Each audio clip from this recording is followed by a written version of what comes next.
اس کی نظر میں یہ ہے کہ مسلمان امام حسین کا ساتھ نہیں دیں گے، یہ ریاکشن کچھ نہیں دے پائیں گے، آپ کچھ بھی کرو کچھ نہیں کریں گے۔ اب کیا کیا جائے؟ اسلام کو ختم کرنا ہے، اسلام کو اینڈ پہ پہنچانا ہے۔ یہ چاہ رہا ہے کہ سید الشہداء سے بیعت کا مطالبہ کرے۔ اچھا اگر سید الشہداء بیعت کر لیتے تو کیا ہونا تھا؟ کیوں سید الشہداء کہہ رہے ہیں میں بیعت نہیں کروں گا؟ اور خوبصورت جملہ انہوں نے مدینے میں کہا، فرمایا وَعَلَى الْإِسْلَامِ السَّلَامُ اِذْ بُلِيَتِ الْأُمَّةُ بِرَاعٍ مِثْلَ يَزِيدٍ۔ فرماتے ہیں مجھے اسلام کو خدا حافظ کہنا پڑے گا اگر امت کا چلانے والا یزید جیسا ہو۔ کیوں بھائی اسلام کو خدا حافظ کیوں کہنا پڑے گا؟ کیونکہ ایک اگلی پلاننگ انوالو ہوئی ہے۔ اگلی پلاننگ کیا ہے؟ اب جو میں سمجھ پا رہا ہوں وہ یہ ہے، یزید کیوں سوچ رہا ہے اگر یہ بیعت کر لیں تو کام ختم ہو گیا، پھر دین ختم ہو گیا۔ اچھا پھر دین کیسے ختم ہوگا؟ اس کو ایک پوائنٹ چاہیے، اس کو حکومت نہیں چاہیے، اس کو لیجیٹیمیسی چاہیے۔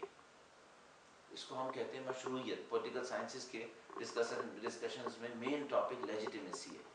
کسی کو حکومت کا حق کیسے ملتا ہے؟ آپ کہتے ہیں بھائی ووٹنگ ہوگی، جو ووٹ میں جیت جائے گا اس کو لیجیٹیمیٹ رائٹ ملے گا کہ وہ حکومت کرے گا۔ یزید کو کیا چاہیے؟ یزید کو گورنمنٹ نہیں چاہیے کہ وہ کسی بھی طریقے سے گورنمنٹ لے لے جو وہ پہلے سے لے چکا تھا۔ اس کو لیجیٹیمیسی چاہیے۔ اس کو لیجیٹیمیسی کیوں چاہیے؟ کیا لوگوں کو نہیں پتا کہ یہ خود سے آیا، ہم نے اس کا انتخاب نہیں کیا؟ جانتا ہے۔ اگلے منصوبے کے لیے چاہیے۔ اگلا منصوبہ کیا ہے؟ امام حسین میرے ہاتھ پر بیعت کریں۔ اب میں اس کی دماغ میں جا کے سوچتا ہوں، امام حسین میرے ہاتھ پر بیعت کریں، میں مسلمانوں سے کہوں اے مسلمانوں میں تمہارا حقدار خلیفہ ہوں، لیجیٹیمیٹ کیلف ہوں، حقدار خلیفہ۔ اچھا حقدار خلیفہ بن جائے پھر کیا کرے؟ کچھ عرصے کے بعد ایک اناؤنسمنٹ کرے، وہی جو پہلے شعر میں کہہ چکا تھا، کیا؟ میں مسلمانوں کا خلیفہ فلاں، جس کے ہاتھ پر حتی نواس رسول متفق تھے کہ یہ صحیح خلیفہ ہے، اعلان کرتا ہوں کہ کوئی وحی نہیں آیا، کوئی فرشتہ نہیں آیا، دین سارا ڈھونگ تھا۔ اچھا آپ کہیں گے اگر یہ ہوتا تو کیا ہوتا؟ بھئی اس کو تصور کر لیجئے، بلا تشبیہ فرض کر لیجئے آج پوپ جو کیتھولکس کے لیڈر ہیں وہ کھڑے ہو کر اعلان کریں کہ میں کیتھولکس کا پوپ اعلان کرتا ہوں کہ عیسائیت غلط تھی۔ دنیا کے سارے عیسائی پھریں گے نہیں، لیکن عیسائیت میں اتنا بڑا رکھنا پڑ جائے گا کہ بہت بڑا سیٹ بیک دین عیسائیت کے لیے ہوگا جو 2000 سال سے چل رہا ہے۔ اور یزید یہ کب کرنا چاہ رہا تھا؟ صرف 50 سال کے بعد۔ اچھا آپ کہیں گے بھائی اگر یہ کرتا تو کیا ہو جاتا؟ کچھ نہیں کرتا، کچھ نہیں ہونا تھا۔ بہت سارے لوگوں نے جو اس بات کے منتظر تھے کہ ہاں ٹھیک ہے اعلان کر دے، مان لیتے۔ کچھ لوگ ریزسٹ کرتے کہ نہیں بھائی ہمارا دین اصل تھا، مارتا ان کو بھی۔ کیسے مارتا؟ جیسے سید الشہداء کو مارا، آرمی بھیجتا، جاہلوں کی آرمی بھیجتا جن کو کوئی خبر نہیں ہوتی، سب کو ختم کروا دیتا۔ اس کے لیڈرز اعلان کر دیتے کہ ہاں بھائی ہمارے خلیفہ نے تو اعلان کر دیا نا کہ معاملہ ختم ہو گیا، جاہلیت کا دور واپس آ گیا، اب آپ جاہلیت پہ آ جائیے۔ جو نہیں آئے گا اس کے ساتھ کیا ہوگا؟ وہ باقی ٹریٹ کیا جائے گا اسے۔ سید الشہداء اس مصیبت کو دیکھ رہے تھے۔ اس سے کم پر اگر کچھ ہوتا تو میں عرض کر رہا ہوں بھائی سید الشہداء قربانی دینے کی ضرورت نہیں تھی۔ بس اس سے کم پہ کیا ہوتا؟ وہ شراب پیتا تھا، وہ کہتا شراب حلال ہے، مقابلہ ہو سکتا تھا ان تمام باتوں کا۔ یہ مصیبت یہ تھی کہ یہ جو مصیبت تھی اس کا کیا کیا جاتا؟ انہوں نے کہا بھائی میں ایک کام کروں گا، یہ بیعت کا مطالبہ کرے گا چونکہ اس کے دماغ میں یہ چل رہا ہے کہ یہ حرکت کرے گا، میں بیعت نہیں کروں گا۔ اچھا اب وہ تو پچھلا انالیسس تھا کہ اس نے یہ سوچا اور امام نے یوں جواب دیا۔ اب ایک فیکچوئل ہسٹری ہمارے پاس ہے، وہ یہ کہ اس نے بیعت کا مطالبہ کیا، امام نے بیعت کا انکار کر دیا۔ یہ پہلا گراؤنڈ تھا۔ بیعت کریں مطالبہ کرے گا، امام انکار کریں گے، اس کا مطلب ہے یزید ایک منصوبہ بنایا ہوا ہے کہ اگر بیعت مل گئی تو میں یہ کروں گا، اور امام حسین انڈرسٹوڈ لے لیتے ہیں کہ میں بیعت نہیں کروں گا۔ اچھا اس کے بعد سیکنڈ اسٹیج یزید کی طرف سے، میں بیعت کا مطالبہ کروں گا، اگر امام حسین نے بیعت کر لی کام پورا ہو گیا، دین ختم، معاملہ ختم ہو گیا۔ تو کیا وہ بیعت کر لیں گے؟ یزید بھی جانتا نہیں بیعت نہیں کریں گے۔ اچھا بیعت نہیں کریں گے تو کیا کرنا ہوگا؟ ان کو مارنا پڑے گا۔ یہ بھی امام حسین کو پتا ہے، بس امام حسین کو پتا ہے یہ بیعت مانگے گا میں بیعت نہیں کروں گا، چونکہ مدینے کے گورنر کے پاس پہنچنے سے پہلے انہوں نے عبیداللہ ابن زیاد سے کہہ دیا تھا، یہ عبداللہ بن زبیر سے، کہ یہ بیعت کا مطالبہ کریں گے. بس یہ پتا تھا ان کو کہ وہ بیعت کا مطالبہ کریں گے، اور اس کو بھی پتا تھا کہ میں بیعت کا مطالبہ کروں گا. سید الشہداء کہیں گے میں نہیں کروں گا، سید الشہداء نے کہا میں نہیں کروں گا. اس نے حکم دے دیا تھا یہ بیعت نہ کریں، ان کی گردن کاٹ دو. یہ بھی سید الشہداء کو پتا تھا کہ میں بیعت نہیں کروں گا، یہ گردن کاٹے گا. اب دیکھ رہے ہیں عجیب جنگ ہو رہی ہے، دونوں پارٹیز کو تین تین اسٹیپ آگے تک کا پتا ہے کہ کیا ہونے والا ہے. ان کو پتا ہے کہ وہ بیعت مانگے گا، اس کو بھی بیعت کی ضرورت ہے، وہ بھی جانتا ہے کہ میں بیعت مانگوں گا، بیعت نہیں کریں گے، اور ان کو پتا ہے کہ میں بیعت نہیں کروں گا تو وہ مار دے گا، اور وہ سب تیار ہیں کہ ہاں ٹھیک ہے یہی ہوگا. تو اس کے بعد کیا ہوگا؟ پھر یزید کا معاملہ ختم. یعنی میرے ذہن میں جو بنیادی کوشچن آیا وہ یہاں پہ آیا کہ سید الشہداء کو اچھی طرح پتا تھا کہ یہ بیعت مانگے گا، میں بیعت نہیں کروں گا، یہ مجھے مار دے گا اور میں مر جاؤں گا.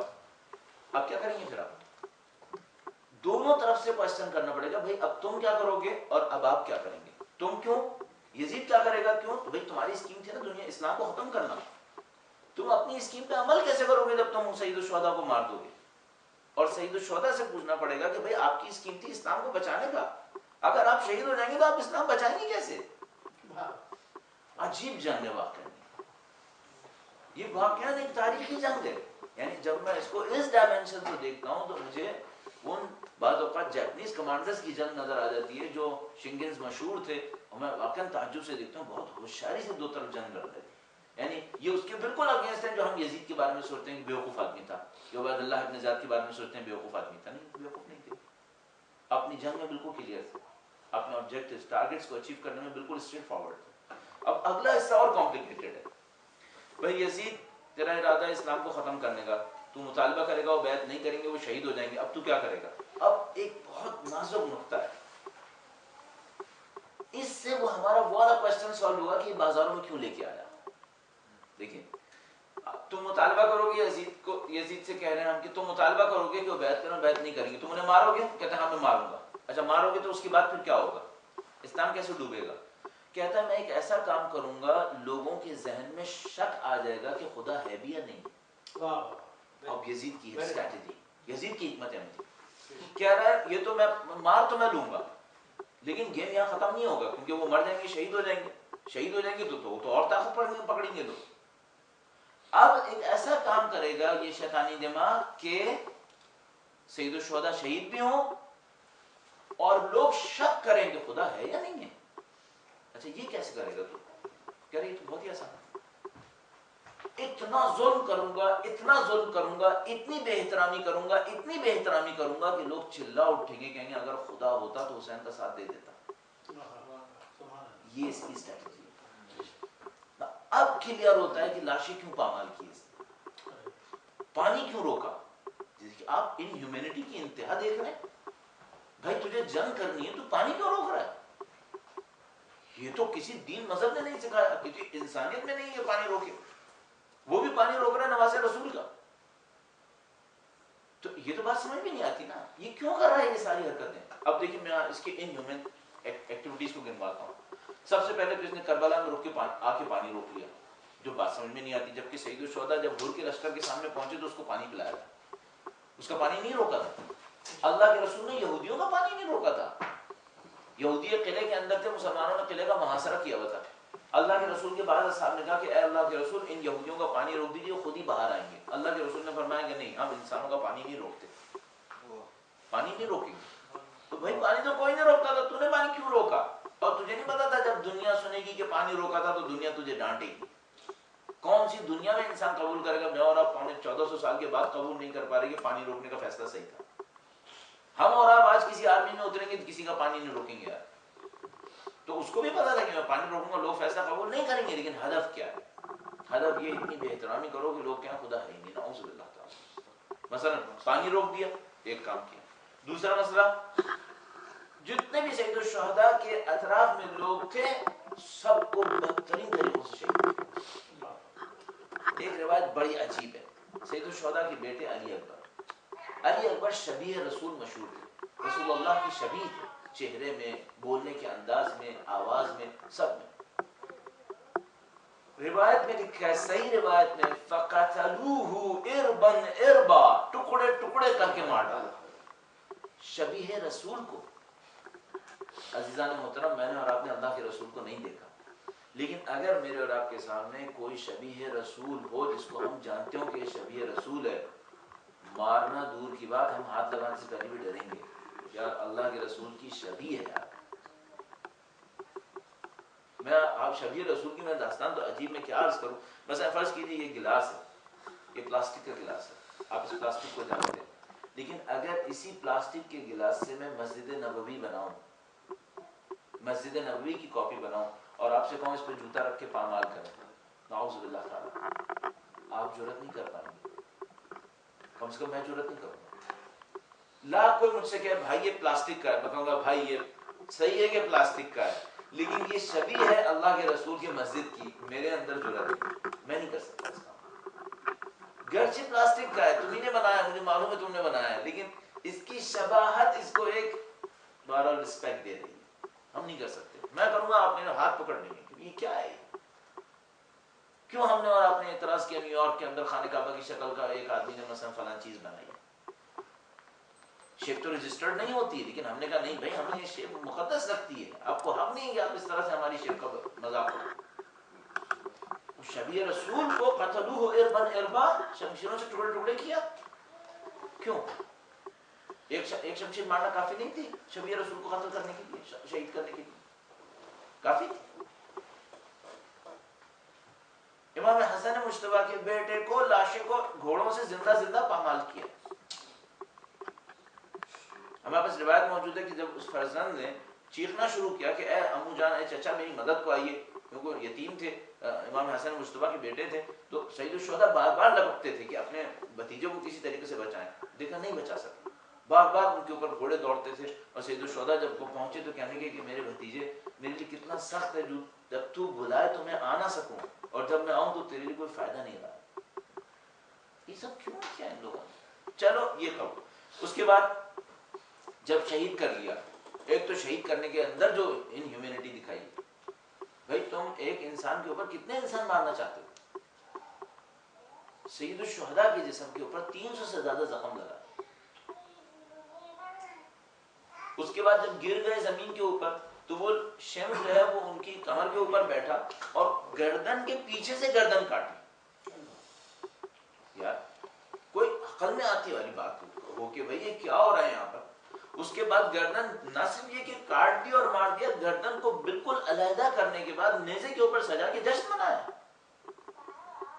اللہ کے رسول نے, نعوذ باللہ تعالیٰ عرض کر رہا ہوں, امیر المومنین روایت کرتے ہیں, کہتے ہیں اللہ کے رسول نے جانور کی لاشیں کو بھی پامال کرنے سے منع کیا ہے. یہ تھا ہمارے پاس روایت میں, تو دین کے اندر ایسا ہے. تو انہوں نے اس نیزے پہ لگا دیا, اچھا تھا. اور کیا کیا بھائی, اور اس کے بعد کیا ہوا کہ جب سب لاشیں ختم ہو گئے تو سب لاشیں بیچ میں رکھے اور لوگوں سے کہا اس کے اوپر گھوڑے دوڑاؤ. اچھا اس میں ایک عجیب مظلومیت کی کہانی تھی. جب گھوڑے دوڑانے کا ٹائم آیا تو اس میں مختلف قبیلوں کے لوگ تھے, جن کے کچھ قبیلے کے لوگ یزید کی طرف بھی کھڑے تھے. مثلا ازدی قبیلے کے لوگ تھے, انہوں نے دیکھا ہمارا ایک بندہ ہے جس کا لاشا پامال ہونے والا ہے, وہ یزید کی آرمی میں تھے.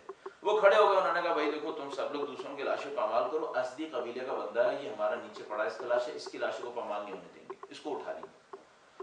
عمر ابن صاحب کو پتا تھا ریزسٹ کروں گا, یہ ازدی قبیلے والے کھڑے ہو جائیں گے, لشکر میں پھوٹ پڑ جائے گی, کہنے گا چلو تم یہ لاشیں اٹھا لو. صاحب اینڈ یہ ہوا کہ سب کی لاشیں اڑ گئے, صرف ایک اللہ کے رسول کا نواسا رہ گیا. سب کی لاشیں غائب. حتی حبشی, جون حبشی کا لاشا بھی حبشی اٹھا کے لے گئے کہ ہم حبشی ہیں, ہم اس کی لاشوں کو پامال نہیں ہونے دیں گے. اور اللہ کے رسول کی نسل کا کوئی وارث نہیں, اس کو سب پامال کرنے پڑے. کیا ہو رہا ہے, آخر کوئی حد ہوتی ہے. اس کے بعد چلیے یہ ظلم سمجھ میں کیا کیا کیا بھائی. اس کے بعد جا کر حملہ کیا, خیموں کو پامال کیا, خیموں میں آگ لگائی. وہ مقدس خواتین جن کا اصلا کوئی تصور نہیں کر سکتا تھا کہ ان کے نزدیک بھی کوئی جائے گا, نہ اللہ کے رسول کا خاندان تھا. ہمارے پاس روایت موجود ہے, اللہ کے رسول اپنی وفات سے 6 مہینے پہلے سیدہ کے گھر کے سامنے کھڑے ہوتے تھے, سلام اللہ علیہا, فرماتے تھے جس گھر کے اندر بی بی سیدہ تشریف فرماتی، امام حسن امام حسین تشریف فرماتے، اس گھر کے سامنے کھڑے ہو کے کہتے تھے السلام علیکم یا اہل بیت النبوہ. 6 مہینے وفات سے پہلے یہ کام کرتے تھے، السلام علیکم یا اہل بیت النبوہ. اس گھرانے کا ایک فرد بچا جس کا لاشا پامال ہوا ہے. اس گھرانے کے اوپر حملہ کیا ہے، ان کی چادریں چھینی ہیں. بھائی کیا لوٹا ہے، کون سی قیمتی چیز لے کے ہو تم؟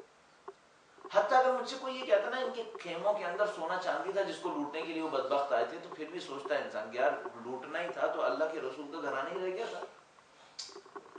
نہ کہ لوٹنے میں کوئی بڑی چیز نہیں لوٹ سکے، یہ کیونکہ کچھ تھا ہی نہیں ان کے پاس. اور جو لوٹ کر لے کے گئے وہ بی بی زینب سلام اللہ علیہ اور بی بی ام کلثوم کے سروں سے چادریں لے کر گئے. یہ کیا ہوا؟ یہ جنگ ہے. اس کے بعد ان سب کو اسیر بنایا، ان سب کو زندان بنایا. کوفہ میں اعلان کیا کہ ہم اسیروں کا ایک قافلہ لے کے آ رہے ہیں، باغیوں کا ایک گروہ لے کر آ رہے ہیں. کوفہ کے لوگ سمجھ رہے ہیں پتہ نہیں کوئی ترکی مثلا جیسے رومیوں سے جنگ ہوئی ہے، شاید وہ کافروں سے جنگ ہوئی ہے، ان کے کچھ لوگ آ رہے ہیں. تو سارے کوفہ والے جمع ہو گئے وہاں پہ ہلّہ کر رہے ہیں، جناب ایک خوشیاں منا رہے ہیں. بعد میں پتہ چلا اللہ کے رسول کے گھرانے کو قیدی بنا کے لائے گئے. یہ سب جو جانور پن دکھایا ہے ان لوگوں نے کیوں دکھایا؟ یزید صرف ایک جملہ دیکھنا چاہتا ہے، اس کو پتہ ہے لوگ ریٹیلیٹ کریں گے، لیکن یہ تمام رسک لے رہا ہے. کس وجہ سے؟ اس وجہ سے کہ لوگ یہ کہیں کہ بھائی اگر حسین نواز رسول ہیں اور رسول اللہ کے رسول ہیں تو اللہ کہاں ہے پھر؟ یہ یزید کا پوائنٹ ہے. بس یزید کیا کرنا چاہتا ہے؟ کہتا ہے انسلٹ کرو، نعوذ باللہ تعالیٰ، اتنی انسلٹ کرو کہ ان کا تقدس ختم ہو جائے، لوگ خدا کے بارے میں شک کریں ہے بھی یا نہیں. اور یقین فرمائیں میں نے اپنی زندگی میں پتہ نہیں کتنی دفعہ کتنے لوگوں سے اس جیسی چیزوں پر اس جیسے جملے سنے کہ بھئی اگر خدا تھا تو یہ کہاں گیا پھر جب اس وقت یہ ظلم ہو رہا تھا؟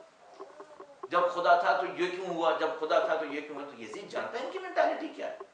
وہ جانتا ہے کہ بھائی مجھے ان کی مینٹالٹی میں اگر خدا کا انکار کروانا ہے تو یہ دلائل سے خدا کا انکار نہیں کریں گے، لیکن اگر میں یہ کام کر دوں گا یہ خدا کے منکر ہونا شروع ہو جائیں گے. سب کوئی سوچیں گے خدا واقعا ہے. اچھا پھر ایک اور آدمی بھی ایک بات سوچتا ہے نا، بھائی میں سوچتا ہوں میں مسلمان ہوں، اللہ میرا ساتھ دے گا. یزید کہہ رہا ہے تمہارا تو چھوڑو، اللہ کے رسول کے نواسے کا بھی ساتھ نہیں دیا اس نے، نعوذ باللہ صاحب. میں ان کفر آمیز جملات کو آپ کے سامنے یزید کی مینٹالٹی کے عنوان سے کہنے پہ مجبور ہو رہا ہوں. یزید یہ کہے گا، یزید یہ چاہتا تھا کہ لوگوں کی زبانوں پر یہ جملات آئیں، لہذا وہ کوفے کے اندر بھی بے عزتی کرنے پر نہیں رکا. ایک روایت عجیب روایت ہے، عجیب روایت یہ بی بی زینب سلام اللہ علیہ جس اونٹ پہ سوار تھیں اس اونٹ کی گردن سے حضرت ابو الفضل عباس ان کے بھائی کا سر لٹکایا ہوا تھا. کسی دنیا کی انسانیت میں یہ آتا ہے کہ ایک بھائی کا سر اس بہن کے سامنے اس طرح لٹکا ہے؟ کیوں کر رہا ہے یہ چاہتا ہے لوگ یہاں تک پہنچے. اچھا اب امام حسین جانتے کہ یہ کرے گا، اچھی طرح جانتے کہ ہاں یہ کرے گا. یہ عجیب معرکہ اس جنگ کے اندر کہ کوئی چیز چھپی بھی نہیں ہے یہاں پر. آپ کہیں گے کیسے پتا چلا امام حسین کو کہ وہ یہ کرے گا؟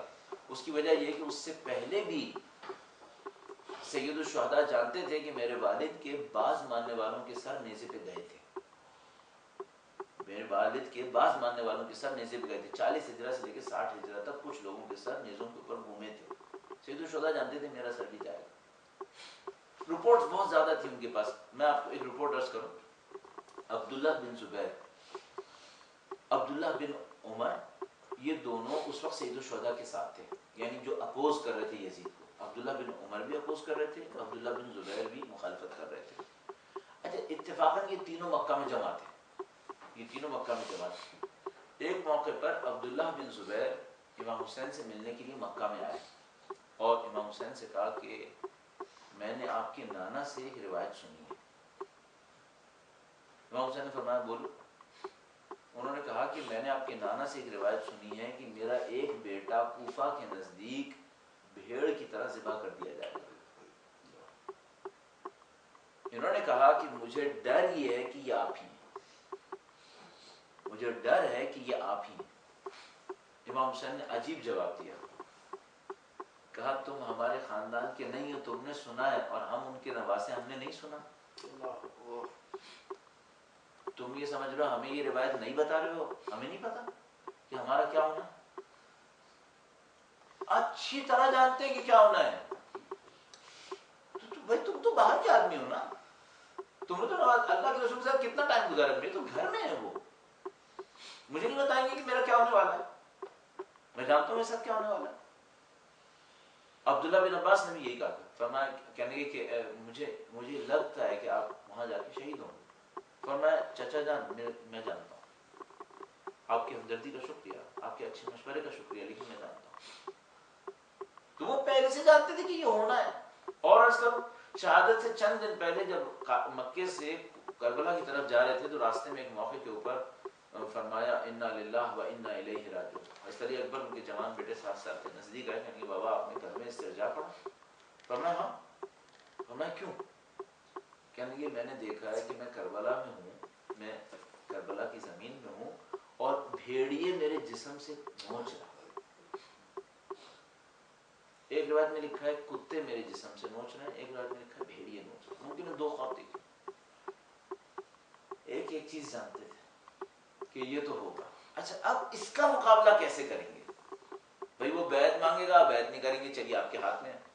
وہ کہے گا جنگ پہ آؤ, آپ جنگ پہ چلے جائیں گے, یہ بھی آپ کے ہاتھ میں ہے. وہ شہید کر دے گا, آپ شہید ہو جائیں گے, یہاں تک بھی آپ کے ہاتھ میں ہے. وہ انسلٹ کرے گا, اب آپ کیا کریں گے؟ اچھا اب امام حسین کے ہاتھ میں بھی نہیں ہے کیونکہ وہ تو شہید ہو چکے ہوں گے نا.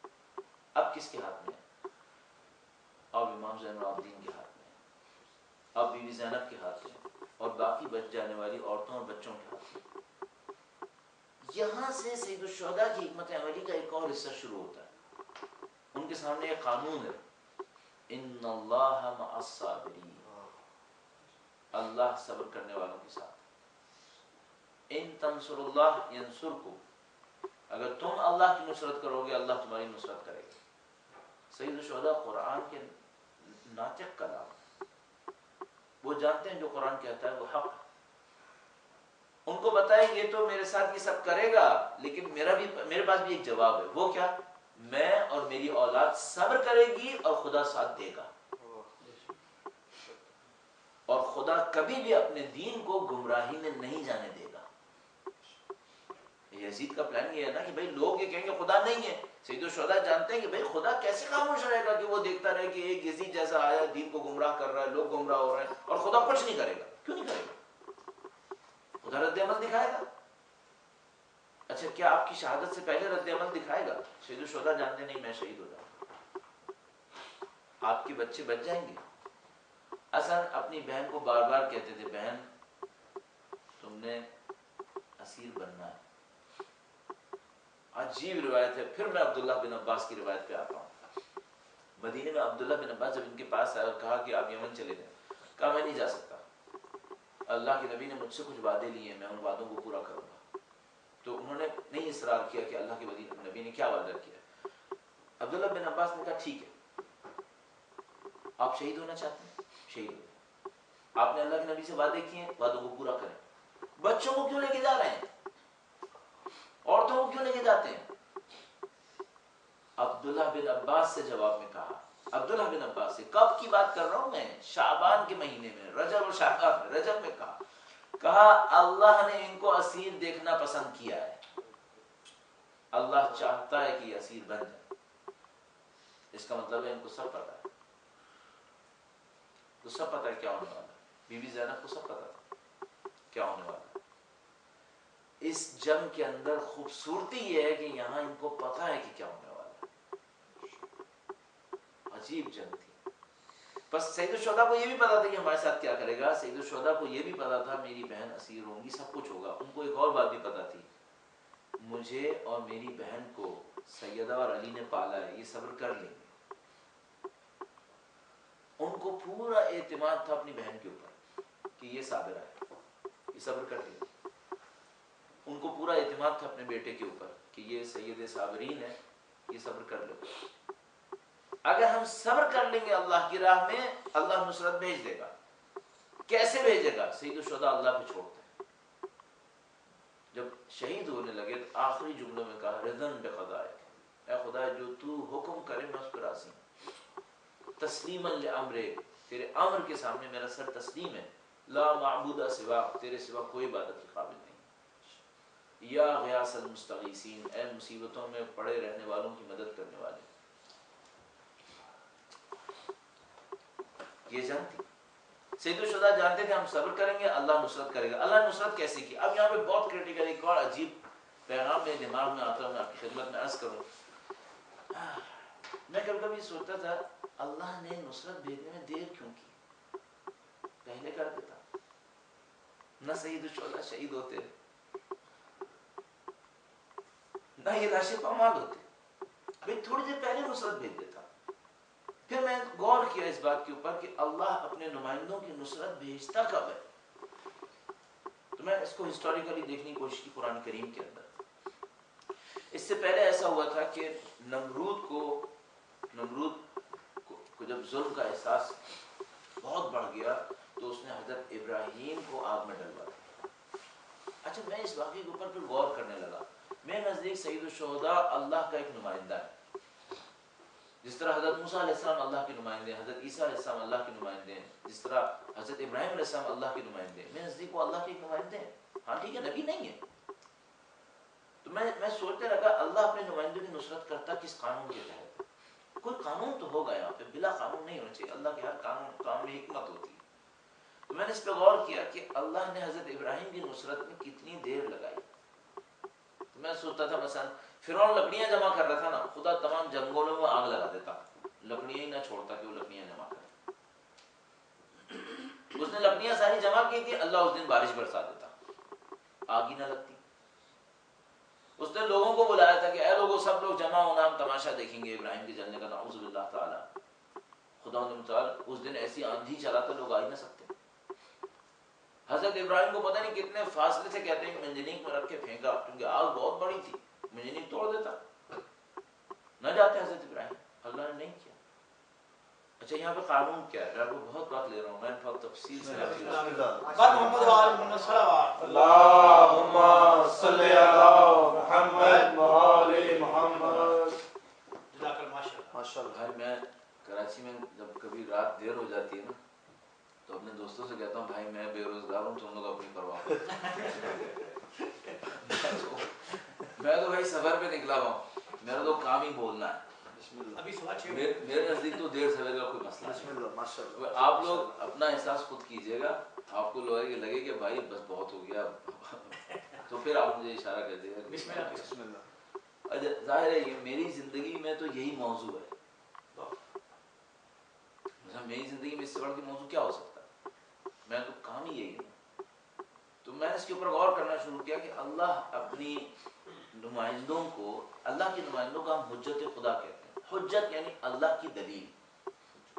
اللہ اپنی حجت کی نصرت میں دیر کیوں کرتا ہے؟ حضرت ابراہیم آگ میں جلنے والے تھے جب اللہ نے نصرت بھیجی، اتنی دیر لگائی. حضرت موسیٰ علیہ السلام کے معاملے میں بھی یہی کیا. حضرت موسیٰ علیہ السلام بیچارے ڈر گئے تھے ایک موقع کے اوپر. قرآن کریم لکھتا ہے اوجس فی نفسہ خیفۃ، اپنے نفس کے اندر انہوں نے ڈر کا احساس کیا حضرت موسیٰ علیہ السلام. کب ہوا؟ فرعون نے کہا بھائی جمع ہو جاؤ، ہم جادوگروں کو لائیں گے. جادوگر بھی آ گئے.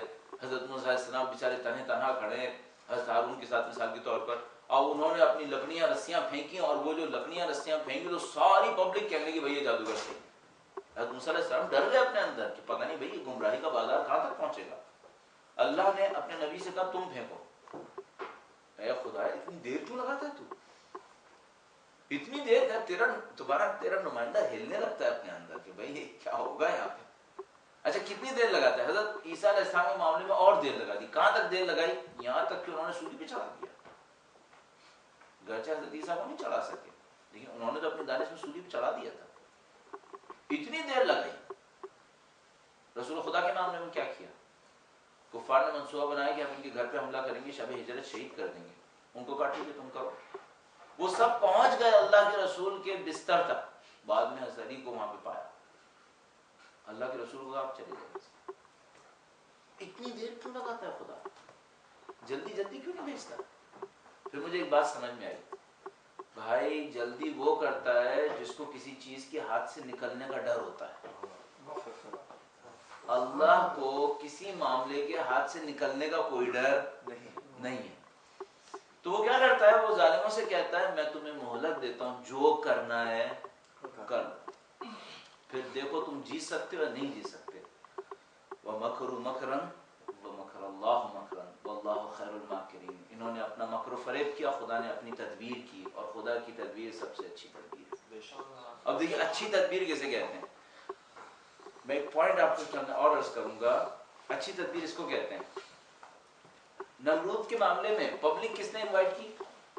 نمرود نے. لکڑیاں کون لایا؟ نمرود. جلائی اسی نے. ریسورسز کس کے لگے؟ نمرود کے. اور آخر میں کون جیت گیا؟ اللہ کا نبی. سبحان اللہ. یعنی وہ کہتا ہے پلیٹ فارم تم بناؤ, پروجیکٹر تم لگاؤ, سیٹلائٹ پہ تم بھیجو, جیت میری ہوگی. سبحان اللہ. جو کچھ تم کو کرنا کرو, آخر میں جیتوں گا میں. اچھا اے اللہ تو اس کے لشکر کے مقابلے میں لشکر بھیجے گا؟ کہتا ہے نہیں, یہ اس قابل نہیں کہ میں لشکر بھیجوں. تو کیا کرے گا؟ ایک جملہ کہوں گا, یا نارو کونی بردن و سلاما, اے آگ ٹھنڈی پڑ جا.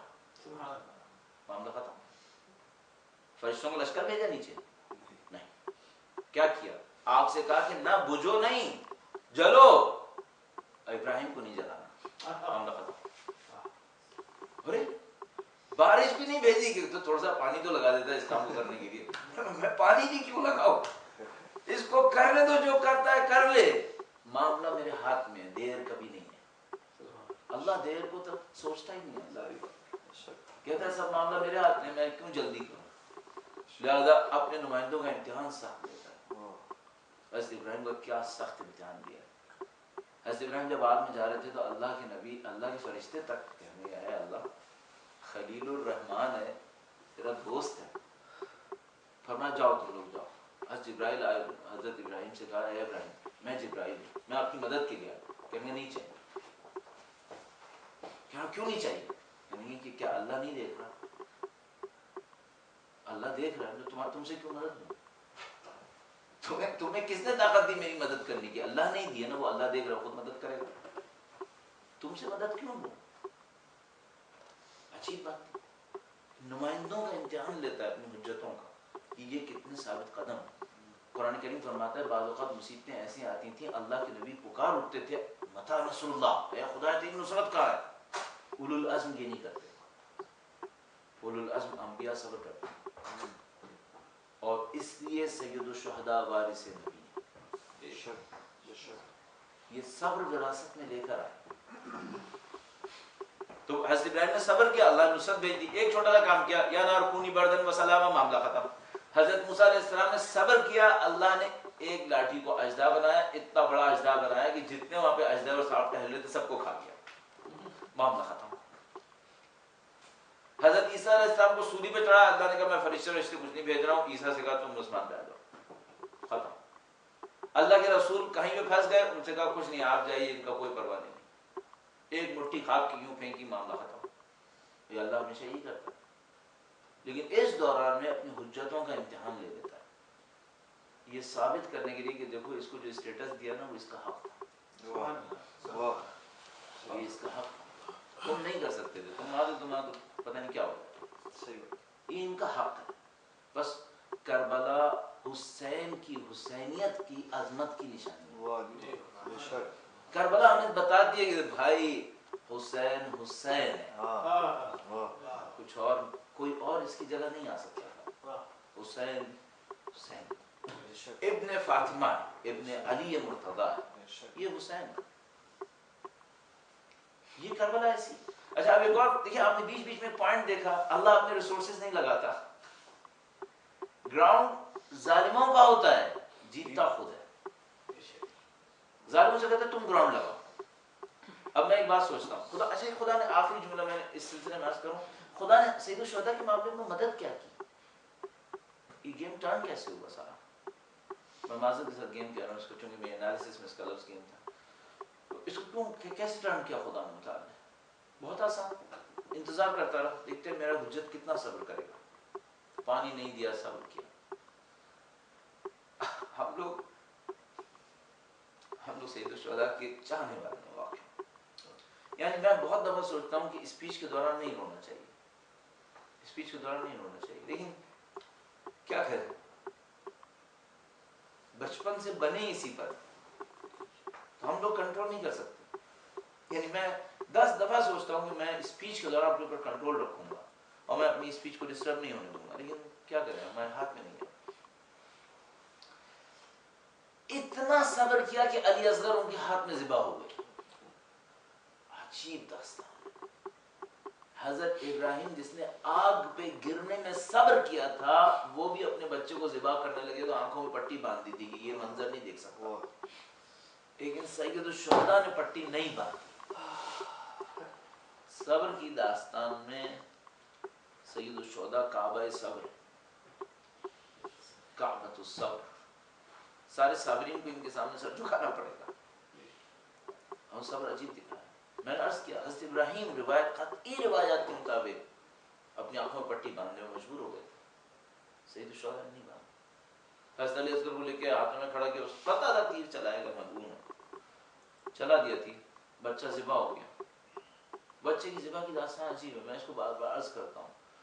ایک روایت میں نے عجیب روایت دیکھی، ہم لوگ کہتے ہیں جب تیر چلا تو علی اصغر کا گلا چھد گیا یعنی سوراخ ہو گیا. صحیح روایت نہیں ہے چھد گیا، صحیح روایت یہ ہے، لکھا ہے روایت میں عربی میں جس کا ترجمہ یہ بنے گا، وہ تیر چلا اور بچے کا گلا اس کان سے اس کان تک کٹتا چلا گیا. چھدا نہیں تھا، کٹا. تیر بہت بڑا تھا، گلا بچے کا بہت چھوٹا تھا، چھدا نہیں تھا، ذبح ہوا. مادر علی اصغر نے ایک جملہ کہا، اے میرے فرزند کہیں 6 مہینے کے بچے ذبح ہوتے، تو کیوں ذبح ہوا؟ ذبح ہوا. سید الشہداء نے صبر پر صبر کیا، اس تمام مسئلے پہ صبر کر دیا، انہوں نے بہت صبر دکھایا. سید الشہداء نے صبر دکھایا. اور ایک عجیب روایت ہمارے پاس موجود ہے، میں ان مسائل کو کیوں بیان کر رہا ہوں آپ کی خدمت میں، سید الشہداء کا صبر دکھانے کے لیے. صبر آسان نہیں تھا. ہم لوگ سمجھتے تھے پانی پہ صبر کیا، نہیں پانی پہ صبر نہیں، پانی سے بڑھ کے مسائل تھے جس پہ سید الشہداء صبر کر رہے تھے. حضرت علی اکبر کی شہادت ان کے لیے سخت تھی، حضرت علی اصغر کی شہادت سخت تھی. حضرت علی اکبر کے لاشے پر جب پہنچے تھے شبیہ رسول کے لاشے پر، تو ایک جملہ مستند جملہ ہمارے پاس تاریخ میں فرمایا وَعَلَى الدُّنْيَا بَعْدَكَ الْعَفَا، علی اکبر تیرے بعد دنیا میں کچھ نہیں بچا.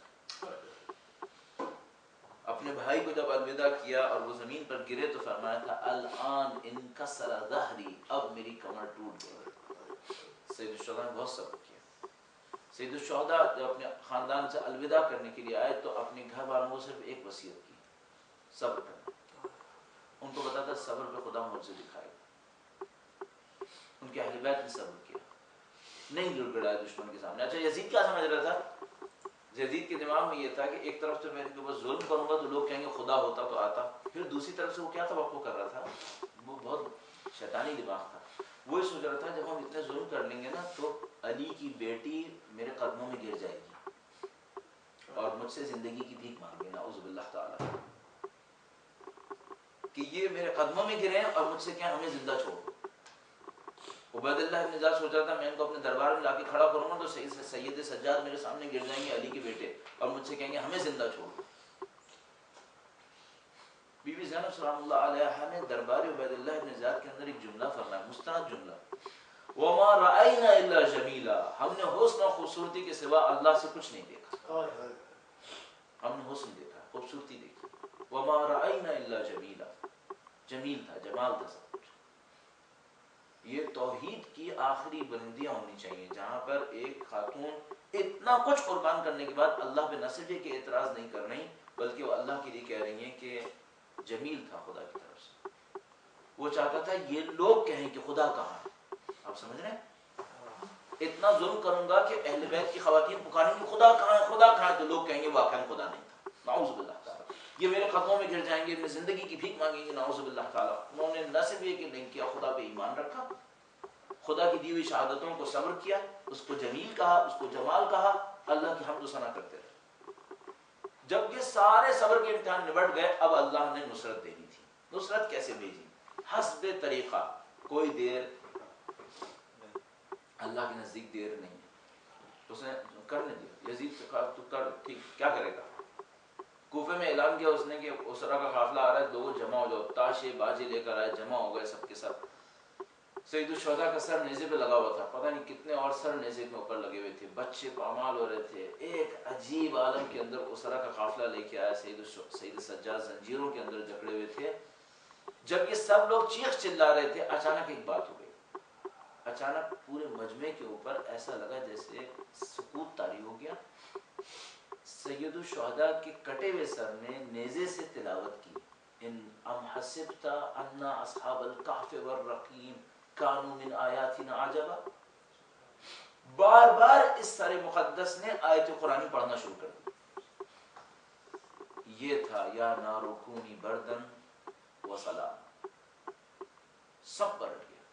وہ جو لوگ وہاں کھڑے تھے اور انتظار تھا کہ لوگ کہیں خدا ہوتا تو ساتھ دیتا، سر حسین نے جو قرآن پڑھا تو لوگوں کو اچانک سمجھ میں آ گیا کہ خدا ہے اور خدا حسین کے ساتھ ہے. ورنہ کٹا ہوا سر قرآن کیسے پڑھ رہا ہے؟ کٹے ہوئے سر سے قرآن کی آواز کیوں آ رہی ہے؟ پھر گویا یہ چیز بار بار ہونا شروع ہو گئی. جہاں جاتے تھے کٹا ہوا سر قرآن پڑھتا تھا. معاملہ بدل گیا. لوگ سمجھ گیا حسین کے ساتھ ہے خدا. خدا ہے، یہ دیکھو معجزے دکھا رہا ہے. پھر بہت سارے معجزے ہونا شروع ہو گئے. کبھی کچھ ہوتا تھا، کبھی کچھ ہوتا تھا. بار بار سر امام حسین کے ساتھ، بار بار اسرا کے ساتھ جو وابستہ لوگ تھے ان کے لیے معجزے ظاہر ہونا شروع ہو گئے. لوگ سمجھ گئے کہ اللہ ہے یہاں پر. جیسے ہی عبید اللہ ابن زیاد نے دیکھا سر حسین تلاوت قرآن کریم کر رہا ہے، وہ مکار فوراً سمجھ گیا اب میرا معاملہ ختم. فوراً اس نے اعلان کیا، میں نے کب کہا تھا امام حسین کو مار دو؟ میں نے تو کہا تھا فقط یہاں تک لے کر آؤ. یہ عمر ابن سعد تھا جس نے قتل کا حکم دیا تھا. عمر ابن سعد نے کہا کہ تو مجھے کہہ رہا ہے میں نے قتل کا حکم دیا تھا؟ تو نے تو خود مجھے خط لکھ کے بھیجا تھا کہ قتل کر دو. میں نے تیرے کہنے پہ قتل کیا تھا. کہنے کا خط کہاں ہے؟ عمر ابن سعد نے کہا یہ خط. ہاتھ میں لیا، پھاڑ دیا. کہنے کا اب کہاں ہے؟ عمر ابن سعد نے کہا کیا مطلب؟ کہنے کا نہیں میں نے قتل کا حکم نہیں دیا تھا، تو نے قتل کیا، تو ہی ذمہ دار ہے. رے کی حکومت بھی نہیں ہے، ختم، جاؤ.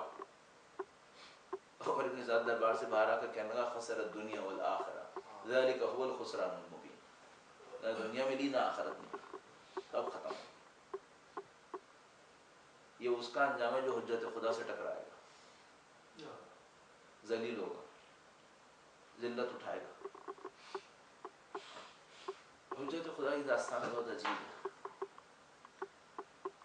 اس طرح سے شہداء نے جنگ جیتی. اس طرح لوگوں کا کانفیڈنس اللہ کے اوپر بحال ہو گیا. اچھا ان سب کے پیچھے ایک اور درس مجھے جیسے کو ملا کمزور انسانوں.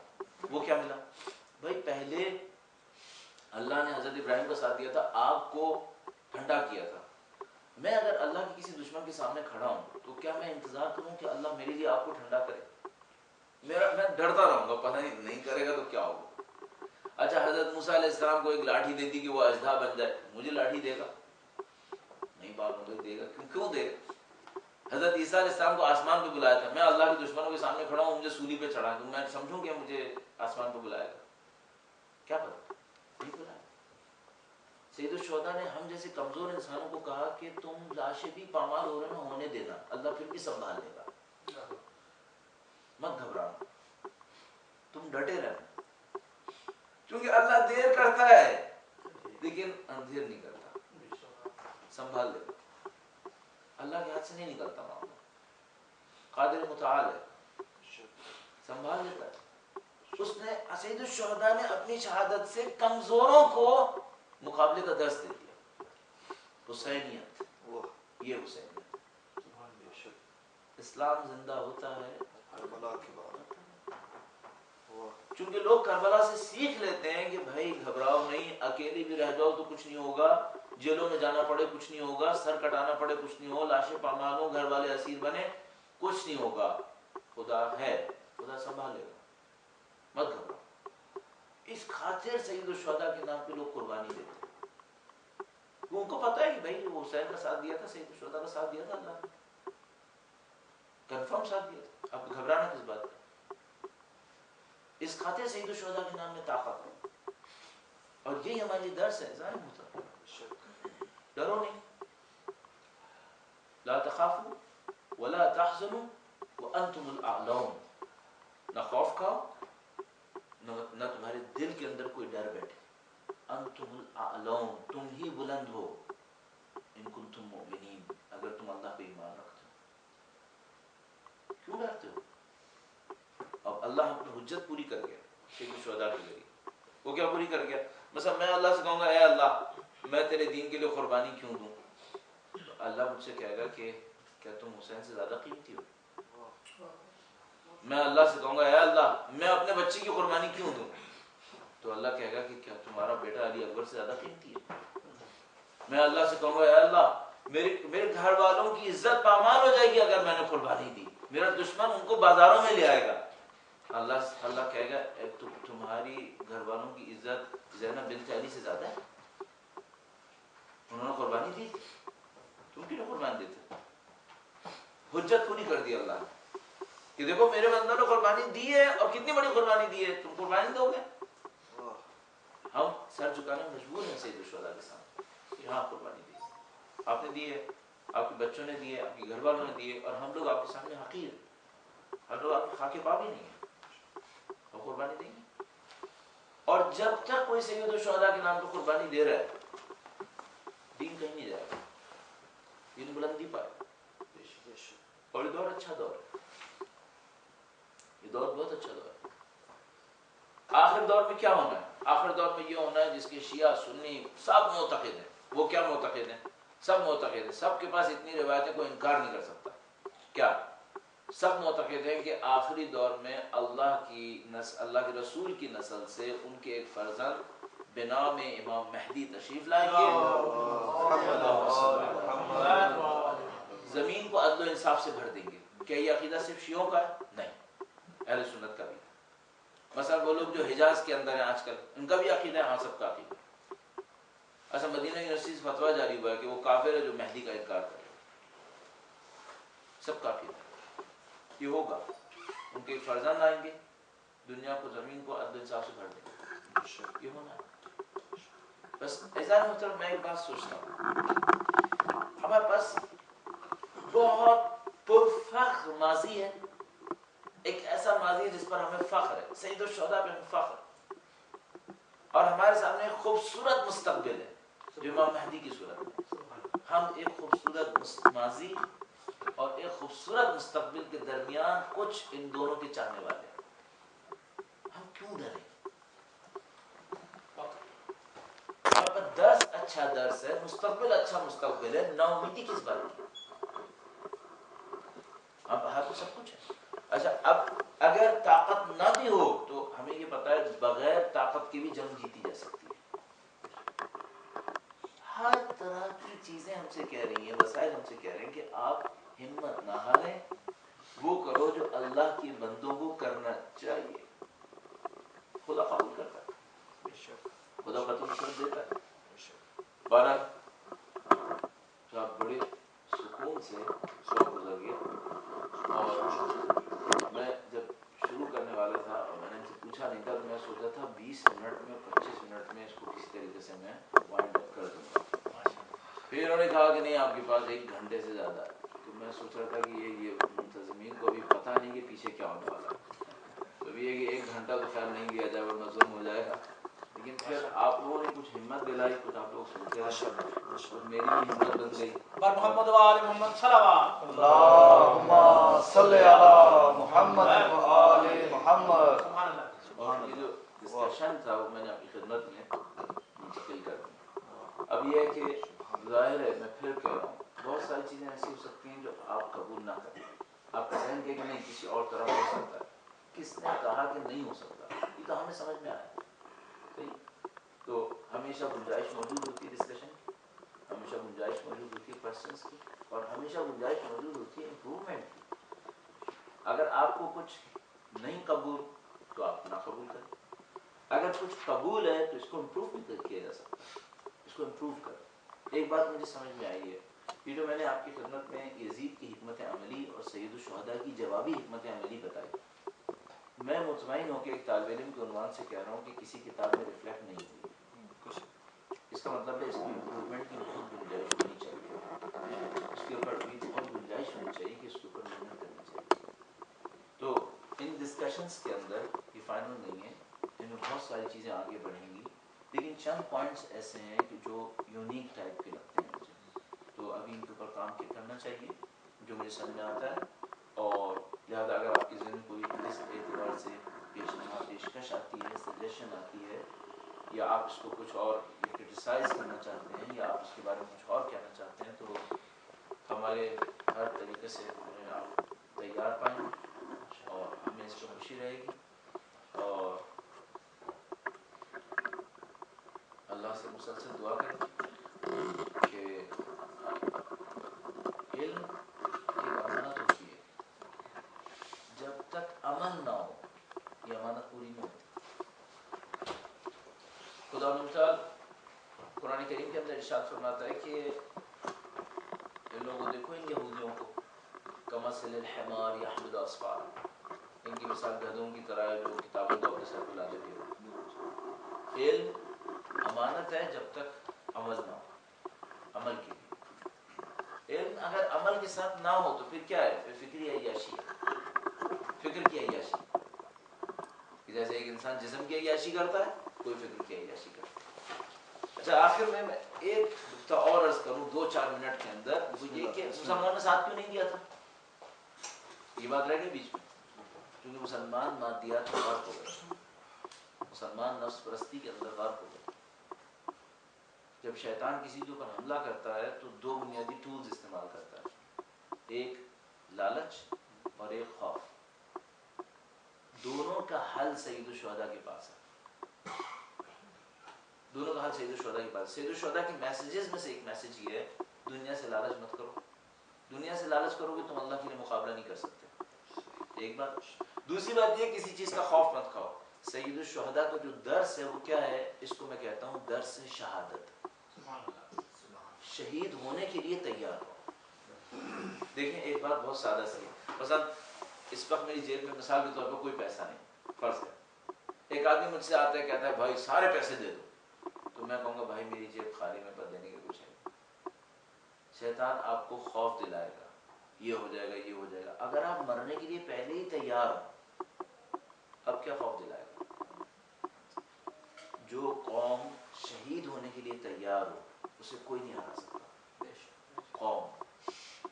جو قوم شہید ہونے کے لیے تیار ہو جائے کہ ہم اللہ کی راہ میں شہید ہونے کو تیار ہے، اسے کوئی نہیں ہرا سکتا۔ سید الشہداء کے راستے سے شیطان کی دونوں حربوں کا علاج ملتا ہے۔ شیطان کی 2 حربیں ہیں، لالچ اور خوف، طمع اور خوف۔ قرآن کریم میں ارشاد فرماتا ہے یخوف اولیاءہ، شیطان کا کام کیا ہے؟ اپنے ماننے والوں کو ڈراتا رہتا ہے، ڈراتا رہتا ہے، اور ان سے ہمیشہ ہی کہتا ہے اگر یہ کیا تو یہ چھن جائے گا، یہ کیا تو یہ ہو جائے گا، یہ لالچ بھی دیتا ہے میں یہ کر دوں گا، میں یہ کر دوں گا۔ سید الشہداء کے راستے پہ چلے جاؤ، دونوں کا مقابلہ ہو جائے گا۔ اس زمانے کے لوگ سید الشہداء کے راستے پہ نہیں تھے، ان کے دماغوں میں لالچ بھی تھی، خوف بھی تھا۔ عبید اللہ بن زیاد نے کوفے کے سرداروں کو جمع کیا، ان میں سے بعض سے کہا تم نے اگر حسین کا ساتھ دیا نا تو میں تمہیں قتل کروں گا، تمہاری اولادوں کو قتل کروں گا، تمہاری قبیلوں کو خطفنا کر دوں گا۔ اور بعض سرداروں سے کہا کہ تمہیں کیا چاہیے؟ تمہیں زمین چاہیے تو پبلک چاہیے، میں تمہیں زمین دوں گا، پبلک دوں گا، سید الشہداء کا ساتھ نہیں دینا۔ بعض کو لالچ دی، بعض کو خوف دیا، معاملہ ختم ہو گیا۔ سید الشہداء نے آخری دن عاشور کے دن کچھ جملات کہے، میں 2 جملے فقط عرض کروں گا، مجھے یقین ہے کہ اب مجھے ختم کر دینا چاہیے، صرف 2 جملے عرض کرتا ہوں سید الشہداء کے۔ ایک جملے میں سید الشہداء نے فرمایا کیا تم نے خط نہیں لکھے تھے؟ خاموش رہو۔ ایک نے کھڑے ہو کے کہا مجھے نہیں معلوم کس خط کی بات کر رہے ہیں۔ سید الشہداء نے کہا تم مجھ سے کہہ رہے ہو کس خط کی بات کر رہے ہو؟ دو جگہ پوٹیاں لے کے آؤ، ان کی بوریاں لے کر آئے جن کے اندر خطوط بھرے ہوئے تھے، یہ خط کس کے ہیں؟ پھینکی سامنے، کہ یہ خط کس کے ہیں؟ مجھ سے کہتے ہو کون سا خط؟ اس کے بعد ایک جملہ کہا جو عجیب و غریب جملہ تھا، فرمایا میری آواز تمہارے کانوں میں نہیں جائے گی چونکہ تمہارے شکم میں حرام بھرا ہوا ہے۔ عبید اللہ بن زیاد کی رشوتیں، حرام تمہارے شکم کے اندر گھسا ہوا ہے، میری آواز تمہارے کانوں میں نہیں جائے گی۔ اب میں سوچتا ہوں کہ جس نے آج کی دنیا میں حرام کھایا وہ 1400 سال پہلے آنے والے نبی کی آواز سن لے گا؟ نہیں سنے گا، اس کو حرام سے نکلنا پڑے گا۔ یہ ایک بات۔ آخری بات عرض کروں، سید الشہداء کا ایک جملہ جو بڑا عجیب جملہ ہے، اس کے اوپر واقعا میں آدمی سوچتا ہے کیا جملہ کہا۔ فرمایا ان لم یکن لکم دین ولا تخافون المعاد فکونوا احرارا فی دنیاکم، اے لوگو، لشکر یزید سے کہا اے لوگو اگر تمہارا دین نہیں ہے، تمہیں اللہ کے پاس واپس جانے کا خوف نہیں ہے، تو اپنی زندگی میں آزاد انسان بن کے دکھاؤ۔ آزاد انسان بن کے دکھاؤ. آزاد انسان نفس کا مارا نہیں ہوتا, آزاد انسان یزید کا غلام نہیں ہوتا, آزاد انسان اپنی اوپینین بناتا ہے, اس کے اوپر جد و جہد کرتا ہے. ان الحیات العقیدۃ والجہاد, زندگی عقیدہ ہے اور اس عقیدے کی راہ میں جہاد ہے. آزاد انسان بنو. آزاد کیوں نہیں بنتے؟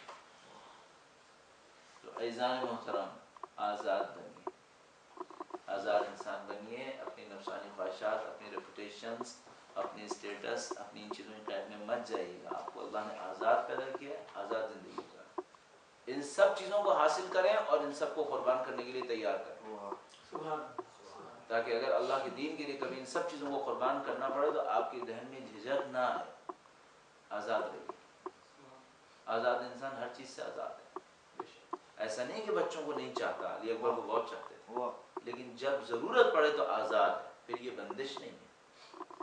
ایسا نہیں ہے کہ اس کو طلب نہیں ہے کسی چیز کی, نہیں, طلب تو ہے, انسان ہے ملا, لیکن جب دینا پڑے تو آزاد ہے. آپ بھی ایسے نہیں, میں بھی ایسے نہیں. ہمارے بھی بچے ہیں, ہمارے پاس مال و دولت ہو سکتی ہے, ہمارے پاس ریپوٹیشن ہو سکتی ہے, سوشل اسٹیٹس, لیکن سب آزاد ہونا چاہیے.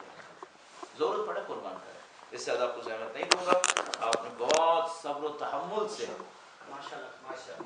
حماد فرمایا, اور واقعاً بہت اچھا لگا کہ آپ لوگوں نے ایک موقع بھی دیا کہ ڈسکشن اتنی تفصیل سے ڈیلیور ہو سکے.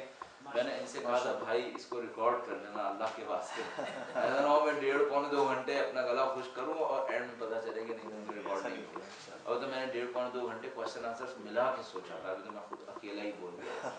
بہرحال بہت شکریہ. آپ میں سے یقیناً کچھ لوگ رہے ہوں گے جن کو اندازہ نہیں ہوگا کہ کتنا لمبا ہوگا, اور اس کی وجہ سے ان کے کچھ شیڈیولز خراب ہوئے ہوں گے. اب بعد اس میں تکلف کی کیا ضرورت ہے, یقیناً کچھ کے ساتھ ایسا ہوگا. میں تہہ دل سے معذرت چاہتا ہوں, لیکن چونکہ فلو بن گیا تھا, میرا دل میں آیا کہ میں اس کو بولتا چل رہا ہوں. آپ کی سماعت کا انتہائی شکریہ. اللہ آپ کو حفظ و صحت و سلامتی اور اسلام کی راہ میں خدمت نصیب فرمائے. ہمیں سید الشہداء کے خون سے وفا کرنے کی سعادت نصیب فرمائے. آخری وقت میں اللہ کے فرزند, اللہ کے رسول کے فرزند امام مہدی تشریف لائیں, ان کی نصرت کی سعادت نصیب کریں انشاءاللہ. اور سے بلند درود بھیجیں محمد و آل اللہم صلی علی محمد و آل محمد. کوئی متعدد بھائیوں اور 2 بہنوں میں سے کوئی سوال کرنا چاہے تو سوال کر سکتے ہیں, یا سوال نہیں, سجیشن.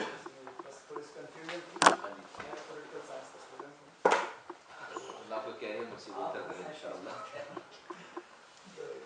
مجھے کچھ اس طرح سے میں کانفرنس اٹینڈ کرنے کا موقع ملا, تو وہاں پہ ایک صاحب نے ایک ویڈیو دکھائی کہ یزید کے فالوورز ابھی بھی ہیں, یزید کے فالوورز یعنی ابھی بھی ہیں. تو ایران کے کچھ علاقوں میں, ترکی کے کچھ علاقوں میں, عراق کے کچھ علاقوں میں, ایون یورپ میں بھی ہیں. تو آپ کیا اس میں؟ جب خوش قسمتی یا بدقسمتی سے مجھے اس علاقے میں جانے کا موقع ملا جہاں یزیدی ٹرائب رہتا تھا. میں ایک دفعہ ایران کے نارتھ میں تھا, بائی چانس پتہ نہیں وہاں چاہے تو بارڈرز بالکل عجیب سی بارڈرز ہیں, 3 ملکوں کی بارڈر جہاں ملتی ہے نا کچھ نہ کچھ فتنہ ہو جاتا ہے. اور یہ انگریزوں نے بارڈرز تقسیم کرتے وقت ڈیلیبریٹلی کام کیا کہ ایک قبیلے کو ٹکڑے ٹکڑے کر دیا, آدھے کو ادھر بھیج دیا, آدھے کو ادھر, آدھے کو ادھر. انہوں نے کردیوں کے ساتھ یہ کیا, آدھے ترکی میں ڈال دی, کچھ ترکی میں ڈال دی, کچھ ایران میں, کچھ عراق میں. اچھا اتفاقاً میں ان 3 ملکوں کی جوائنٹ بارڈر پہ پہنچ گیا. جوائنٹ بارڈر پہ پہنچ گیا, بلکہ پتہ چلا کہ میں کراس کر کے عراق میں چلا گیا. وہاں پہ کچھ پتہ ہی نہیں چلتا کہ کب آپ ادھر آ گئے, کب آپ ادھر آ گئے. کوئی کردی ساتھ ہو تو پتہ ہی نہیں چلے گا آپ کو. خیر ہم وہاں پہنچ گئے. میں نے کہا بھائی اللہ کا واسطہ پہلے تو وہاں پہنچاؤ, کہ یہاں پہ کسی نے پکڑ لیا تو پاسپورٹ مانگ لے گا, مصیبت. تو خیر وہاں پہ پہنچے تو اس نے بتایا کہ یہاں ایک بڑی یونیک چیز ہے. میں نے کہا کیا کہنا, اگر اتنے گھنٹے آگے جاؤ, پتہ نہیں 2 گھنٹے اور پیدل جاؤ, تو یزیدی ٹرائب رہتا ہے. میں نے کہا بھائی ایک تو مجھے اس کی زیارت کا کوئی شوق نہیں ہے, لیکن واقعی یزیدی ہیں. کیا لگا, حقیقت یہ ہے کہ نام کے مشہور ہیں کہ یزیدی ہیں. کچھ یزید کو مانتے ہیں, زیادہ تر جب نہیں جانتے کیا ہے. اس نے یہ کہا. مجھے یزیدی ٹرائب کو دیکھنے کا موقع نہیں ملا نزدیک سے. پھر میں نے جا کے تھوڑا بہت سرچ کیا تو پتہ چلا یزیدی ٹرائب ہے. کیوں اس کو یزیدی کہتے ہیں نہیں معلوم. میرا نہیں خیال کہ نسل ان کی یزید سے. معذرت کے ساتھ عرض کر رہا ہوں, اگر اس ٹرائب کا کوئی بندہ اس کو سن لے گا تو ظاہر ہے بیچارہ بہت ہرٹ ہوگا. شکلیں عجیب, اللہ معاف کرے, منحوس سی تھی. اس وجہ سے شاید کیا نہیں معلوم, اللہ جانتا. شکلیں عجیب و غریب تھی. اور پتہ نہیں بعض لوگ کہتے ہیں نہیں یہ نسل کا اثر ہے. نہیں یار نسل کا اثر کیسا ہے، لیکن عجیب و غریب شکلیں تھیں، یعنی ایسی شکلیں تھیں کہ آپ بھی اگر دیکھیں اور آپ کو بتایا جائے کہ یزیدی ٹرائب ہے تو آپ کہیں گے کہ صحیح ہے بھائی، یہی ہونا چاہیے. بہرحال اللہ معاف کرے، ہمیں کیا حق ہے کسی کے بارے میں ایسے کہیں، لیکن میں ان لوگوں کی مینٹیلٹی بتا رہا ہوں جو وہ وہاں پہ لوگوں کو ڈیل کر رہے تھے. تو میرا جواب آپ کے سوال کے مقابلے میں یہ ہے کہ آپ کے کہنے کے مقابلے میں کہ شاید یزیدی ٹرائب یزید کو نہیں مانتے، شاید یزید کو نہیں مانتے، لیکن شاید کچھ ان شکلوں کا گیم ہو گیا کچھ ان کے ساتھ، یا ان میں سے کچھ لوگ یزید کے ماننے والے نکل آئے ہوں گے، لیکن میرا نہیں خیال کہ یہ یزید کی نسل کیوں. اچھا یہ میں عرض کرتا چلوں، یزید کا بیٹا اپنے باپ کے اعمال سے بالکل بری الذمہ تھا. یزید کا بیٹا تھا، اس کا نام معاویہ تھا، معاویہ ابن یزید، بالکل بری الذمہ تھا اپنے باپ کے اعمال سے. اس کو جب کہا کہ تم حکومت پہ آؤ تو کہنے لگا کہ اس نے ایک بڑا لمبا خطبہ دیا کہ یہ ظالم وہ ظالم وہ ظالم وہ ظالم، اب تم چاہتے ہو میں اس ظالم کو لے کے آگے بڑھوں، ظلم کو لے کے میں نہیں بنتا. اور یہ کہہ کے اپنے گھر میں جا کے بیٹھ گیا، کہنے لگا میں خلیفہ نہیں بنتا، جاؤ تم لوگ خود سنبھالو. تو پھر وہ بہرحال مروان کی نسل سے کچھ لوگ تھے، وہ مروان پہ خلیفہ بن گیا تھا. تو بعید لگتا ہے، ہمارا ذہن نہیں مان پا رہا. اچھا یہ میں نے کہا منحوس سے شکل تھی، میں ان لوگوں کے بیان کیا، ہمیں کیا ہے کسی کے بارے میں کیا منحوس سے شکل تھی، نعوذ باللہ تعالی.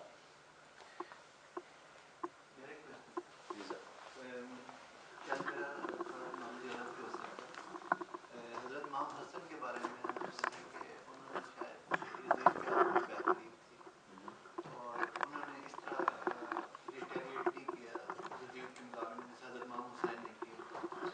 کیا یہ نالج میرا صحیح ہے یا غلط ہے؟ ایک پارٹ صحیح ہے ایک پارٹ صحیح ہے. جو پارٹ صحیح ہے وہ یہ ہے کہ انہوں نے ایسا ریٹیلیٹ نہیں کیا تھا، اور جو پارٹ صحیح نہیں ہے وہ یہ کہ انہوں نے بیعت کی تھی.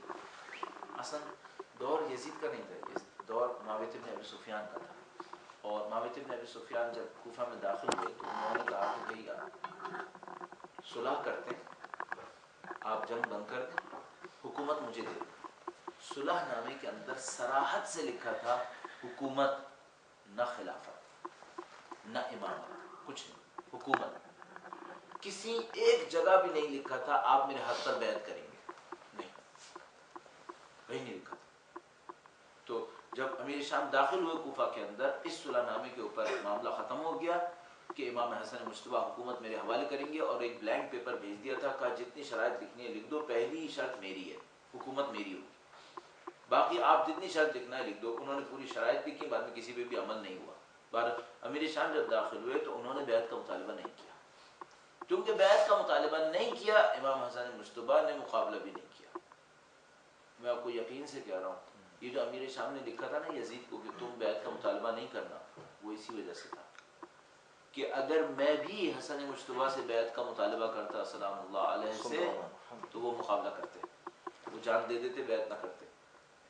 اور تم نے بھی اگر یہ غلطی کی کہ ان سے بیعت کا مطالبہ کیا تو وہ جان دے دیں گے، بیعت نہیں کریں گے. یہ ڈفرینس تھا دونوں. لیکن اگر کسی حکومت میں رہنا ہو اور بیعت نہ کرے لیکن آپ اس کے انڈر رہ رہے ہو تو اس کا مطلب یہ کہ آپ اس کی باتیں ایکسیپٹ کر رہے ہیں لیکن آپ بیعت نہیں کر رہے. ایک کریٹیکل ڈفرینس بتاؤ، لیجیٹیمیسی. کیا آپ اس کو لیجیٹیمیٹ رولر بھی مانتے ہیں؟ نہیں. اب میں اگر وہ ڈائلاگ بتا دوں جو امام حسن مجتبیٰ نے ممبر میں جا کے کیا تو آپ میں سے بعض دوست احباب کی اوپینین تھوڑی سی ڈفرینٹ ہوگی، لہٰذا میں یہ رسک نہیں لوں گا، میں نہیں بتاؤں گا. ہوا اس طرح سے کہ امیر شام جب داخل ہوئے کوفہ کے اندر تو انہوں نے امام حسن مجتبیٰ سے کہا کہ آپ ممبر پہ جائیں خطبہ دیں. میں نہیں سناؤں گا، ایسے منظر سنا رہا ہوں. تو ان سے کہا کہ آپ خطبہ دیں اور آپ ہمارے بارے میں کچھ کہیں. اچھا اب توقع کیا ہے، میں جیتا ہوا ہوں، آپ ہارے ہوئے، اب آپ جیتے ہوئے کے بارے میں کچھ کہیں. امام حسن مجتبیٰ ممبر پہ تشریف لے گئے، انہوں نے خطبہ ارشاد فرمایا اور کچھ کہا، بہت سخت تھا، بہت سخت تھا. اب میں یہاں پہ کچھ نہیں بولوں گا، آپ کو کہوں گا کہ آپ جا کے تاریخ میں خود مطالعہ کر لیجیے، کیونکہ اگر میں نے آپ سے یہ خدا نہ کرے جملے کہہ دیے، آپ میں سے بعض دوستوں کو پسند نہیں آئیں گے، پھر آپ لوگ میرے اوپر اعتراض کریں گے کہ آپ نے یہ جملہ کیوں کہا، پھر آپ لوگ کہیں گے اس کی تاریخی سند کیا ہے. تو بجائے یہ کہ میں بولوں آپ خود جا کے چیک کریں، آپ خود جائیں کسی اردو انگلش عربی کی کتاب کے اندر تاریخ کے اس منظر کو جا کر چیک کر لیجئے کہ اس موقع پر جو امام حسن مجتبیٰ نے خطبہ ڈیلیور کیا وہ خطبہ کیا تھا. تو آپ کو بہت اچھی طرح اندازہ ہو جائے گا. ہم لوگ ہوشیار لوگ ہیں, اتنی جلدی مخالفت کھڑی نہیں ہونے دیتے. ایک اور لاسٹ سوال ہے.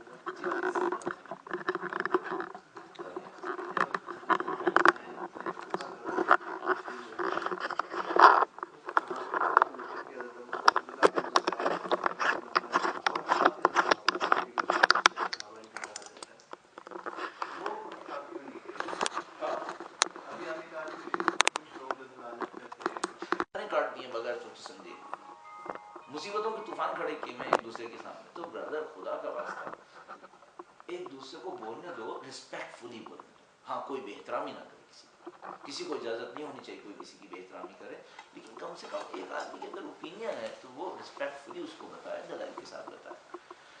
جو باقی صاحب تھے ان میں سے ایک, اب ایک میں چھوڑتا ہوں تاکہ آپ کو جا کے اسٹڈی کرے. کون ایک آئے امام حسین کے پاس, کہا کہ مجھے لگتا ہے آپ شہید ہو جائیں گے.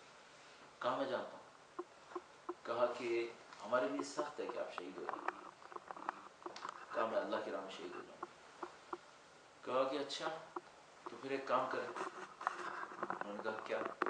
یعنی کہ آپ اپنا کرتا ہٹا سینے پہ سے, میں آپ کے سینے کا بوسہ لینا چاہتا ہوں. کیوں؟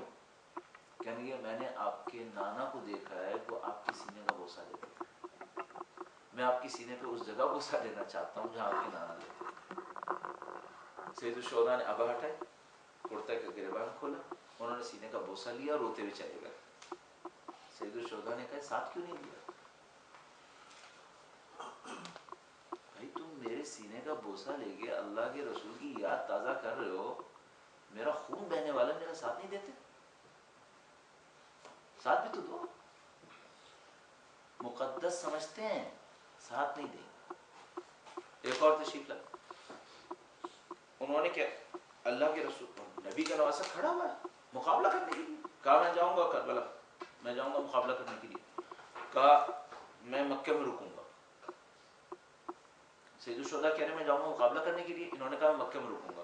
کہاں رکو گے؟ کہنے کہ میں کعبہ میں رکوں گا. اپنے ذہن میں سوچا کعبہ میں رک جاؤں گا. اچھا کعبہ میں کیوں رکوں گا؟ کیونکہ کعبہ امن کی جگہ ہے, یہاں پہ کوئی نقصان نہیں پہنچائے گا. سید الشہداء نے کہا کہ فلانی تم حرم کے کبوتر بن کر حرم کے احترام کو کم نہ کروانا. تم نے اپنی جان بچانے کے لیے خانہ کعبہ کو ڈھال بنایا ہوا ہے, تم کبوتر بن کے یہاں چکر لگاتے رہو گے تاکہ تمہیں کوئی پتھر نہ مارے. تمہاری وجہ سے حرم کا تقدس پامال ہوگا. اس آدمی کے پناہ لینے کے نتیجے میں سن 70 ہجرہ میں خانہ کعبہ کے اوپر پھر حملہ ہوا تھا, پھر خانہ کعبہ جلا تھا. نہیں واقعی 63 میں تھا, 70 میں دوبارہ ہوا.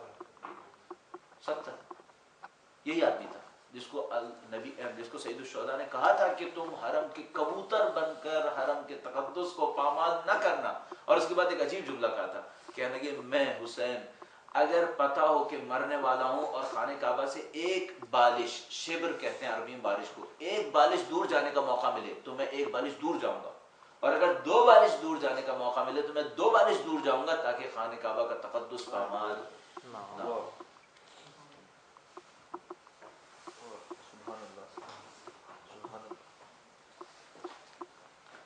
دوسرا واقعہ کون سا جو بھی میں 70 ہی جی کا, ابھی اگر بول دوں تو پھر نام ہی نہ بول دیتا, نام بولنا پڑ جائے گا. اور کوئی بات کیا انسان. اچھا میرے خیال میں ہم یہاں پہ اس کو اختتام پذیر کرتے ہیں. میں آخر میں ایک جملہ عرض کرتا ہوں. بعض لوگ سمجھتے ہیں ہم تکلفاً کہتے ہیں, یہ میں تکلفاً نہیں کہہ رہا, تہ دل سے کہتا ہوں. دیکھو ہم سب نے اپنی موت مرنا ہے, ہم سب نے اللہ کی طرف جانا ہے. شاید بدترین بوجھوں میں سے ایک بوجھ کسی کی ناراضگی کا بوجھ ہوتا ہے. یہ انسانی حقوق ہوتے ہیں, یہ خدا معاف نہیں کرتا. انسانی حقوق خدا کہتا ہے اسی سے معافی مانگو. تو یہ مجھے اندازہ ہے کہ مثلا کسی کی ناراضگی کا بوجھ لے کے جانا, البتہ اس کے کہنے کا مطلب نہیں میں نے زندگی میں کسی کو ناراض نہیں کیا ہوگا, پتہ نہیں کون کون ناراض ہوا ہوگا, یا اللہ ہی جانتا ہے. لیکن میں اب یہ سوچتا ہوں کہ اب پتہ نہیں میری زندگی کتنی باقی ہے, اب مزید ناراض لوگوں کی تعداد نہ بڑھاؤں. تو جتنے پہلے کے ہیں وہ چل رہے ہیں, انہیں کے حساب کتاب سنبھالتے پتہ نہیں میرا کیا حشر ہوگا. تو میں اینڈ میں سب سے کہتا ہوں کہ بھائی کسی کی ذاتی پسند ناپسند کو ٹھیس لگانا ہمارا مقصود نہیں ہے. کسی کی دل آزاری کرنا یہ ہمارا ہدف نہیں ہے. اتنے 100 کلومیٹر چل کے آئیں کہ قیامت کے دن کے لیے اور بوجھ اضافہ کر کے جائیں, یہ ہمارا ہدف نہیں ہے. ان میں سے کوئی چیز ہمارا مقصد نہیں ہے. اگر کسی کی دل آزاری ہو تو دل سے معذرت چاہتے ہیں, اور ڈفرینس آف اوپینین کو آپ سے بھی درخواست کرتے ہیں اور خود بھی کہتے ہیں. ڈفرینس آف اوپینین کو ہم ایکسیپٹ کرتے ہیں, آپ سے بھی درخواست کریں گے بھائی ڈفرینس آف اوپینین نظر آ رہا ہے, ریسپیکٹفل ڈفرینس آف اوپینین, تو آپ ایکسیپٹ کریں, اس میں کیا جاتا ہے. ایک آدمی جہالت میں نہیں جانتا, آپ کبھی علم دے دو کہ بیٹی کے جان لے, تو آپ ڈفرینس آف اوپینین کو ایکسیپٹ کریں, ڈائلاگ کو جاری رکھیں, ڈائلاگ کو بند نہ ہونے دیں. ڈائلاگ بند ہونے سے نفرتیں بڑھتی ہیں, ڈائلاگ بند ہونے سے مس انڈرسٹینڈنگس بڑھ جاتی ہیں. سو ڈائلاگ کو, دروازے کو اوپن رکھیں. انشاءاللہ خدا تعالی ہمیں دین کی نصرت کی توفیق نصیب فرمائے. بہت بہت شکریہ. درود بھیجیں محمد و آل محمد. اللهم صل على محمد وآل محمد. حسین زندہ باد, حسین زندہ باد, یہ کل بھی زندہ باد تھا, یہ اب بھی زندہ باد ہے. حسین زندہ باد, حسین زندہ باد. قرآن میں حدیث میں یزید کا بیان نہیں, قرآن میں حدیث میں یزید کا بیان نہیں. یزید کی تو قبر کا کوئی بھی نشان نہیں, یزید کی تو قبر کا کوئی بھی نشان نہیں. عجاب دہر میں حسین کی اولاد ہے. حسین زندہ باد, حسین زندہ باد. یہ کل بھی زندہ باد تھا, یہ اب بھی زندہ باد ہے. حسین زندہ باد, حسین زندہ باد.